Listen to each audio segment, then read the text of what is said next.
پیارے آقا صلی اللہ تعالی علیہ وسلم کی بارگاہ میں حاضری کے آداب، حضور صلی اللہ علیہ وسلم کی بارگاہ میں حاضری کے آداب کی بات کی جائے تو یہ بارگاہ اتنی حساس اور اتنی نازک بارگاہ ہے کہ یہاں لہجوں کو سنبھال کر بات کرنے کی تلقین کی گئی ہے۔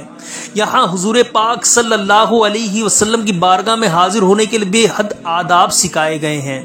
یہاں لفظوں کے چناؤ کرنے کی تاکید کی گئی ہے۔ حضرت سائب بن یزید رضی اللہ تعالیٰ عنہ کہتے ہیں کہ میں مسجد نبوی میں ایک گوشے میں بیٹھا تھا تو کسی نے مجھے کنکر مارا۔ میں نے پلٹ کر دیکھا تو وہ حضرت عمر رضی اللہ تعالیٰ عنہ تھے، تو میں اٹھ کے ان کے پاس چلا گیا اور کہا، اے امیر المؤمنین، آپ رضی اللہ تعالیٰ عنہ نے مجھے کنکر کیوں مارا؟ تو آپ رضی اللہ تعالیٰ عنہ نے فرمایا، وہ دو آدمی بیٹھے ہیں اور بلند آواز سے بات کر رہے ہیں، ان کو بلا کے لاؤ۔ تو میں ان دونوں کو بلا کر امیر المؤمنین حضرت سیدنا عمر رضی اللہ تعالیٰ عنہ کے پاس لے آیا۔ تو حضرت عمر رضی اللہ تعالیٰ عنہ نے ان دونوں سے مخاطب ہو کر کہا کہ تم کہاں کے رہنے والے ہو؟ انہوں نے جواب دیا، ہم طائف کے رہنے والے ہیں۔ آپ رضی اللہ تعالیٰ عنہ نے فرمایا، اگر تم اہل مدینہ سے ہوتے تو میں تمہیں سزا دیتا، تم بلند آواز سے بول رہے ہو، جانتے نہیں یہ مسجد رسول اللہ صلی اللہ علیہ وسلم کی ہے، یہاں اونچی آواز میں بات کرنے سے ساری عمر کے اعمال برباد ہو جاتے ہیں۔ ایک دوسرا واقعہ بھی پیش کرتا ہوں۔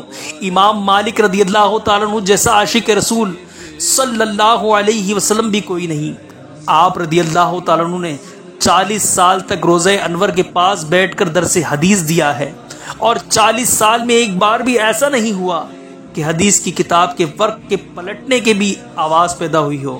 یہ محبتوں کا عالم ہے، یہ عقیدتوں کا عالم ہے، یہاں دل بدل لے جاتے ہیں، دلوں کے سودے ہوتے ہیں۔ دل بڑا اداس ہے حضور، ہجرا یا رسول اللہ، دلم مزبردہ ہمارا سیاہ یا رسول اللہ۔ اوقات تو نہیں ہے، نہ جانے لاکھوں آنکھیں اشکبار ہوں گی، کتنے عشاق اس وقت تڑپ رہے ہوں گے جو رسول اللہ ان کے بہتے آنسو اور نم آنکھوں کا واسطہ جو تڑپ رہے انہیں مدینے بلا لیجیے، ہماری خطائیں معاف ہو جائیں۔